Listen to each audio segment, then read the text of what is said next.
Welcome back and welcome to Norfolk Replies. Something a little bit different tonight. Tonight we're putting your questions to Norwich North MP Chloe Smith, who's returned to work this week after a 6-month maternity leave, saying she's looking forward to getting stuck back in again. So what better way to start than to take your questions you've been sending in to us and to the Eastern Daily Press too, that we imaginatively decided to call Ask Chloe. So here we are. Good evening, Chloe. Here we are.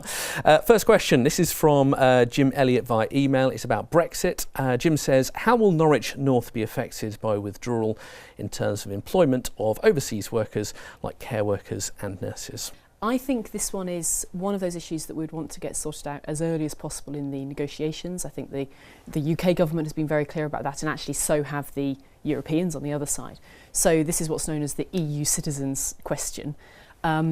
I think there are, I know for sure there are many people employed in my constituency in Norwich North who I think are very keen to get this resolved as quickly as possible, because it's their lives, it's their livelihoods, quite fair enough.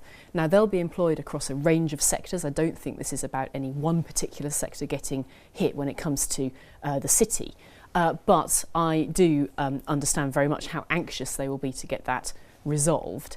And I think what we need to look at is how we can organise things for once the UK has left, such that they can continue, I hope, to play an important part in the life of our city, and indeed continue to contribute in the way that they'll already be contributing to the jobs that they do. Well, just to spin it around the other way, is there also the concern, I think this might be what Jim's asking, about the recruitment of potential coming in, as a lot of, say, staff at the NNN or care workers might be from the EU at the moment? Yes, again, a good question if you put it that way as well.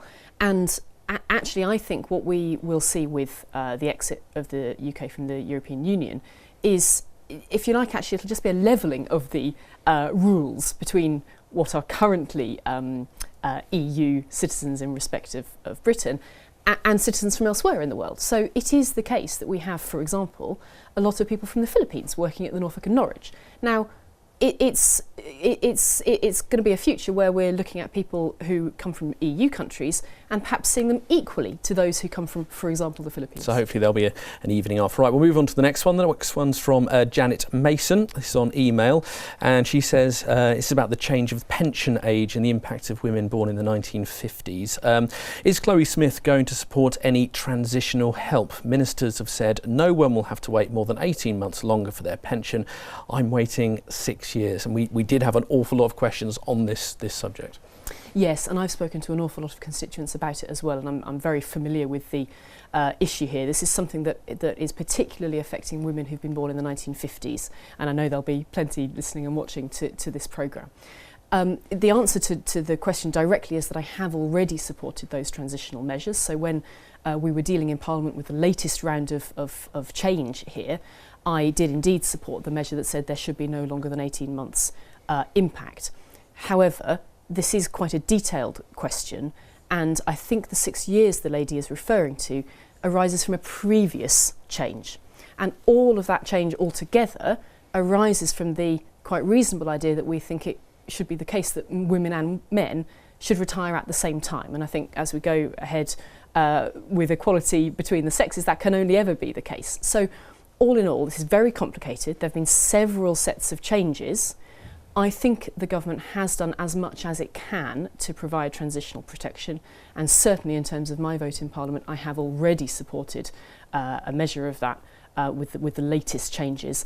I don't think there is a great deal more that can be done on this issue, although I'm well aware that it affects a number of people quite considerably. OK, move on to the next question, which is about Brexit. This is from Peter Balcom. This was from Facebook. Peter says, what key points will you require any Brexit settlement to include to gain your parliamentary vote? Well, I think there's two parts to the answer to this question. The first part is, I think we should be doing Brexit. I don't think we should be looking to overturn the result of the referendum and somehow not do Brexit. I think that. Well, you were a Remainer, but you're now Indeed. Going with it. Yes, absolutely, and for the reason that the referendum was clear. The referendum gave us the answer to the question that had been asked, and now we have to deliver that. And I think it is more important democratically to do that than to try to, in some way, stand against it because of what my own personal opinion was last year. Then the second part to the answer is, what do we do to make sure we get the very best possible for Norwich North, Norwich, Norfolk and the country. I've already said in Parliament, before I went on maternity leave in fact, that I want to see a good deal for the financial services sector, which is very important to us here in Norwich, and other sectors besides that make Norwich a really distinctive place. This comes really down to the bottom line of what's good for the jobs and the economy that affect my constituents here and the listeners to this programme. OK, next we'll move on to a question about the Mental Health Trust. This is from Tanya E. Lawrence, who got in touch via Facebook. Tanya says, why did you not show any concern when your Mental Health Trust went into special measures? I've been very concerned about the performance of the Mental Health Trust in our area for some time, and I very much have stood up for my constituents' concerns in this. It's not quite fair, I think, the way the question has been put. What I've done is I've spoken in Parliament in favour of what's called parity of esteem, in other words, equality of funding between mental and physical health. That would be a huge step forward. We need to make sure that happens. More locally, what I do is I make sure that all the constituents' concerns that they raise with me are taken to the Health Trust, and I hold that trust accountable for making the thing better that has affected my constituent. I do that every month of the year, and it's one of the biggest items I'll be getting back to as I come back from maternity leave. Also, what I do is I ask the Health Trust to come to answer questions from members of Parliament. I lead that, in fact, in Westminster, and I've been doing that regularly as well. That's a way of holding them accountable and helping them improve. This is a question of being quite strict about the standards we expect for our constituents, but also supporting the improvement, because that's what we all want to see. And all of that together is, I hope, something that can help the Mental Health Trust continue to make its way out of special measures.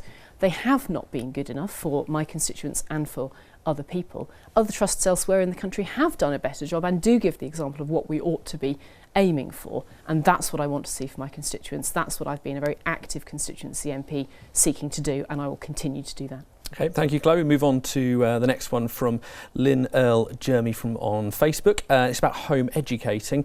Lynn says, why are home educating parents expected to fund their child's education and exams? Exams cost up to £150 each. Well, it's a very good question, and I wonder if there might be a number of people watching your programme who find themselves in this position. I think probably the straight answer to the question there is that the government would say, well, we already pay for the provision for exams and education in schools or in colleges, so that's where it gets paid for, and we're not going to pay for this other this other category. I suppose that's probably the straight answer. The question of whether it should be like that is then a really interesting debate. I think it is important that there should be the right to home educate your children, but also I can see the other side of the question, which is that our tax money, everybody's tax money, has to be used in the most efficient possible way, which probably means providing things centrally in schools and colleges. OK, and we have one last question to fit in. That's from Karen Moulton via Facebook. That's about the cost of medication. And if we be fairly brief on this one, could you please explain why the government allows some conditions treatment for free, whereas asthmatics have to pay for theirs, even though the condition is life-threatening? I wonder if this is about prescription charges. Yes. Right, and it's interesting, this was in the news only recently actually about NHS England seeking to change the way that some medicines that are now commonly available over the counter are done via the prescription service. This is topical stuff. I think the list of conditions that are fully exempted is a very, very small list. I think the chances of more conditions being added to that in a time when there's more demands than ever on the NHS and money is tight, probably quite a slim chance of that happening. And I think many people would perhaps understand why that would be the case. What, of course, already happens, though, for people who might be in a position to be ill able to afford prescription charges, for example, pensioners, those on low incomes, is that it's done on their income basis rather than on the condition. So I think most people would experience this as an exemption due to them based on their income level or whether they're pensioners or not. That said, as a practical point of assistance, there is the ability to get a prepayment pack, as watchers may know, which means that you can make some of your prescriptions cheaper. Okay, thank you very much, Chloe. That is all the time we have for tonight. Sorry if we didn't get a chance to get your question in. We got through as many as we possibly could. So my thanks for all your questions. We really were inundated with them, and of course my thanks to Chloe Smith as well. Have a very good night.